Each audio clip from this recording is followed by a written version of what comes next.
आप देख रहे हैं अल्फा डिफेंस हिंदी में आपका स्वागत है। आज के इस वीडियो में हम लोग बात करेंगे रफाल फाइटर जेट के बारे में। साथ ही समझने की कोशिश करेंगे कि क्यों ये एक 4.5 जनरेशन का फाइटर एयरक्राफ्ट एक 5th जनरेशन फाइटर एयरक्राफ्ट से भी महंगा है। आप सभी को याद होगा, काफी पहले हम लोगों ने एक वीडियो किया था जहां पर हम लोगों ने बताया था कि रफाल की कॉस्ट भले ही ज्यादा है, लेकिन जिस तरीके का infrastructure, training, performance based logistics और वेपन सिस्टम्स भारत की रफाल डील के साथ में आए हैं, उसके चलते आप इसकी वनीला F-35 के साथ में प्राइसिंग कंपेयर नहीं कर सकते।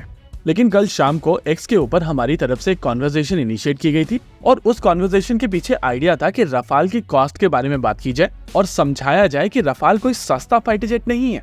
जब भारतीय वायुसेना ने इस फाइटर जेट को अक्वायर किया था तो उनको अर्जेंटली इस फाइटर जेट की आवश्यकता थी और इस बात से मैं बिल्कुल डिनाई नहीं कर रहा हूँ। लेकिन हम लोगों को ये चीज समझनी पड़ेगी कि हमारी इस स्थिति का फायदा फ्रांस ने उठाया है और भारत को ये एयरक्राफ्ट काफी इन्फ्लेटेड कॉस्ट पर बेचा गया है। वैसे भारत में अगर आप रैशनल कॉन्वर्सेशन की कोशिश करते हैं तो सब लोग अपना एजेंडा उसमें घुसेड़ने की कोशिश करते हैं। इस कॉन्वर्सेशन में भी बहुत सारे लोगों की तरफ से कोशिश की जाएगी कि पीएम मोदी को इसमें ड्रैग किया जाए। कहा जाएगा कि रफाल डील महंगी हो गई थी, एक्सेट्रा एक्सेट्रा। देखिए, उस समय अगर आप वो 36 रफाल की विंडो कैच नहीं करते तो आपको ये रफाल फाइटर जेट नहीं मिलते। दासो एविएशन पिछले 4 साल से कोशिश कर रहा है कि वो अपने प्रोडक्शन रेट को 22 एयरक्राफ्ट से 24 एयरक्राफ्ट पर ईयर तक ले जाए, लेकिन वो ऐसा कर नहीं पा रहे हैं। साल 2023 में वो केवल 13 एयरक्राफ्ट रोल आउट कर पाए थे और इस साल अगस्त तक केवल 6 एयरक्राफ्ट रोल आउट हुए हैं। ऐसे में अगर वो लोग फ्रांस में ही प्रोडक्शन कैपेसिटी नहीं बना पा रहे हैं तो भारत में ये एयरक्राफ्ट HAL कैसे असेंबल करता। भारत ने इन एयरक्राफ्ट को राइट टाइम पर राइट नंबर में ऑर्डर किया था और इसी वजह से इस समय भारतीय वायुसेना के पास में ये टिप ऑफ द स्पीयर है। लेकिन ये टिप ऑफ द स्पीयर बहुत ज्यादा दिनों तक नहीं रहने वाली है। अगर आपको इन एयरक्राफ्ट को टॉप ऑफ द लाइन रखना है तो अगले 3 से 4 सालों के अंदर आपको इन एयरक्राफ्ट को अपग्रेड करना पड़ेगा। वैसे केवल भारत को नहीं, जितने भी रफाल के कस्टमर्स हैं सभी को ये एयरक्राफ्ट काफी इन्फ्लेटेड कॉस्ट पर बेचा जा रहा है। कंपैरिजन के लिए आप वनीला FA-18 सुपर हॉर्नेट की कॉस्ट को देख सकते हैं। और हाँ, हम लोगों को यहाँ पर यह भी समझना पड़ेगा कि अगर हम लोगों को FA-18 सुपर हॉर्नेट खरीदना पड़ता तो उसकी भी कॉस्ट इन्फ्लेटेड ही होती। वैसे प्राइसिंग को समझने के लिए आपको समझना पड़ेगा कि कुछ समय पहले US नेवी की तरफ से 17 FA-18 सुपर हॉर्नेट अक्वायर किए गए थे और इनकी कीमत $1.1 बिलियन की थी। यानी कि वनीला FA-18 सुपर हॉर्नेट केवल $65 बिलियन का है। यहाँ पर यह भी समझना जरूरी है कि इस एयरक्राफ्ट के पास में इंटीग्रेटेड इलेक्ट्रॉनिक वॉरफेयर स्वीट है, AESA रेडार है और ये मरीन एयरक्राफ्ट है। बाहर से अक्वायर किए गए किसी भी फाइटर जेट के साथ में आपके पास में अपग्रेड का ऑप्शन नहीं होता है। आमतौर पर किसी भी एयरक्राफ्ट को 10 साल के अंदर दोबारा अपग्रेड करने की आवश्यकता होती है ताकि वो रेलेवेंट रह सके। रफाल को खरीदने का प्रोसेस लगभग 8 साल पहले शुरू हुआ था और नेचुरली अगले 2 साल में इन फाइटर जेट्स को अपग्रेड करने की आवश्यकता होगी। ऐसे में अगर आप आज इन फाइटर जेट्स को अक्वायर करते हैं और उस अपग्रेड के ऑप्शन को नहीं रखते हैं तो आपको समझना पड़ेगा कि आप एक ऐसे फाइटर जेट को अक्वायर कर रहे हैं जो कॉस्ट में F-35 से ज्यादा है और टेक्नोलॉजी में यह aircraft top of the line नहीं है। इससे पहले भी हम लोग एक वीडियो करके आप सभी को बता चुके हैं कि जिस दिन एनिमी के पास में एक gallium nitride based AESA radar के साथ में एयरक्राफ्ट होगा तो वो हमारे सिमिलर कैटेगरी के रेडार की तुलना में लगभग 1.5 गुना ज्यादा रेंज रखेगा। और अगर उनके पास में गैन बेस्ड जैमर है तो हमारे कन्वेंशनल इलेक्ट्रॉनिक वॉरफेयर स्वीट उसके सामने किसी भी तरीके से परफॉर्मेंस नहीं दे पाएंगे। भारतीय वायुसेना को ये चीज काफी अच्छे से समझ में आती है और यही कारण है कि वो अपने सभी फ्यूचर प्रोजेक्ट्स के ऊपर गैन बेस्ड AESA रेडार और गैन बेस्ड जैमर्स का प्रयोग करने वाले हैं। तेजस मार्क 2 और सुखोई अपग्रेड में यूज होने वाले Virupaksha radar gallium nitride based radars होंगे। फन फैक्ट, बेसलाइन तेजस के लिए बनाया गया ASPJ pod gallium nitride technology से लैस है और ये गैन बेस्ड AESA रेडार को जैम कर पाएगा। ओवरऑल रफाल एक अच्छा फाइटर जेट है, लेकिन वो आज की टेक्नोलॉजीज को मीट करता है। फ्यूचर टेक्नोलॉजीज के लिए रफाल को अपग्रेड करने की आवश्यकता होगी और अभी तक फ्रांस में उसके ऊपर काम नहीं किया जा रहा है। इसके उलट अगर आप F-35 को देखेंगे तो वहां पर रेगुलर टेक्नोलॉजी रिफ्रेश चल रहा है और जो लेटेस्ट वर्जन रोमानिया द्वारा खरीदा जा रहा है वो टेक्नोलॉजी रिफ्रेश 3 है। रोमानिया के लिए जो फॉरेन मिलिट्री सेल्स का अप्रूवल आया है उसको आप ध्यान से पढ़िए। यहाँ पर 32 एयरक्राफ्ट बेचे जा रहे हैं और ये भारत की रफाल डील की तरह एक फुली लोडेड डील है।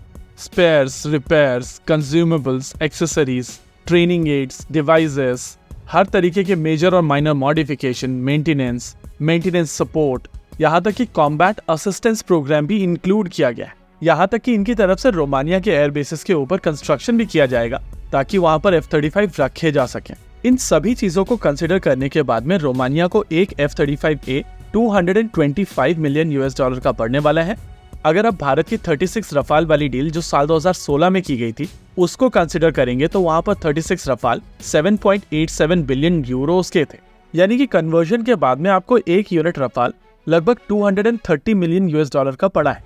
इन थ्योरी साल 2016 की वो डील आज की F-35 की डील से कॉस्टली है। देखिए, मुझे ये चीज समझ में आती है कि भारत की रफाल डील के साथ में इंडिया स्पेसिफिक एनहेंसमेंट्स थे, जिसके चलते भारत की ओवरऑल डील की कॉस्ट बढ़ी थी। लेकिन साल 2016 की वो डील और साल 2024 में ये प्राइसिंग इतना क्लियर कर देती है कि रफाल एक 4.5 जनरेशन फाइटर एयरक्राफ्ट है जिसपे नई टेक्नोलॉजीज अभी इनकॉर्पोरेट नहीं की जा रही। बावजूद उसके ये फाइटर जेट एक 5th जनरेशन फाइटर जेट से महंगा है। साल 2016 में जब भारतीय वायुसेना ने इस एयरक्राफ्ट को अक्वायर किया था तब आइडिया था कि उस विंडो को कैप्चर किया जाए, जिसके चलते फ्रेंच एयरफोर्स की डिलीवरी से पहले भारत को यह एयरक्राफ्ट मिल जाए और वो अर्जेंट रिक्वायरमेंट एड्रेस की जा सके।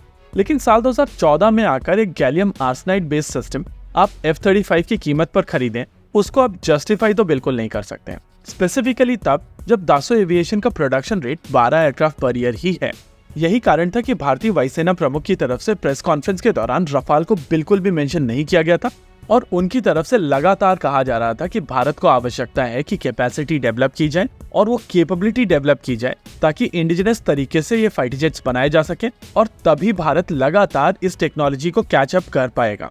इस कंपैरिजन के पीछे मेरा एंडोर्समेंट F-35 बिल्कुल भी नहीं है। हमें पता है कि F-35 लाइटनिंग II बहुत सारे स्ट्रिंग्स के साथ में आता है और वैसे भी यूएस भारत को ये फाइटर एयरक्राफ्ट बेचना नहीं चाहता है।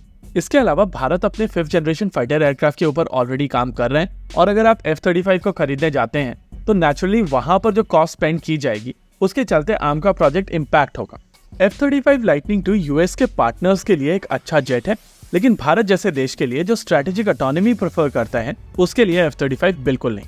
यहाँ पर FA-18 सुपर हॉर्नेट और F-35 लाइटनिंग II के साथ में इसकी कॉस्ट को कंपेयर करने के पीछे मेरा कारण था कि इसकी कॉस्ट के इन्फ्लेशन को समझें।